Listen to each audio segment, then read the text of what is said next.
Jésus et ses disciples entrèrent à Capharnaüm. Aussitôt, le jour du Shabbat, il se rendit à la synagogue, et là, il enseignait. On était frappé par son enseignement, car il enseignait un homme qui a autorité, et non pas comme les scribes. Or, il y avait dans leur synagogue un homme tourmenté par un esprit impur, qui se mit à crier.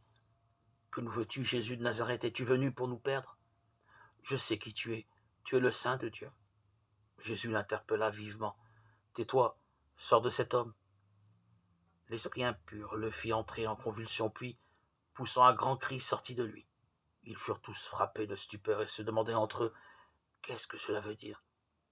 Voilà un enseignement nouveau, donné avec autorité. Il commande même aux esprits impurs, et ils lui obéissent. Sa renommée se répandit aussitôt partout dans toute la région de la Galilée. Évangile selon saint Marc, chapitre 1, 21-28. Extérieurement, semblable à nous, Jésus possède pourtant quelque chose qui impressionne ses contemporains. Dans ce récit, c'est le mot « autorité » qui exprime cette qualité unique, qui émane de lui. Or, l'autorité de Jésus n'était pas unique, qui émane une accréditation conférée par les autorités. Après une période d'études avec un maître approuvé, comme c'était le cas pour les scribes. L'autorité de Jésus, c'était plutôt une qualité de son être. Ses paroles sortent des profondeurs de sa personne et peuvent de la sorte toucher quelque chose de très profond dans ses auditeurs, leur faisant entrevoir une réalité plus essentielle. Elles sont même capables de rendre aux personnes malades ou déranger la santé du corps et de l'âme.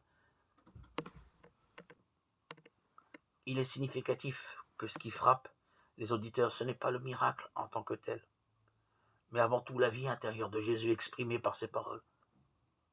La guérison est plutôt la conséquence d'une rencontre avec lui.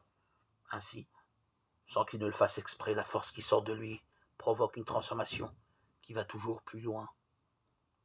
Toi seul, Seigneur, peux nous délivrer.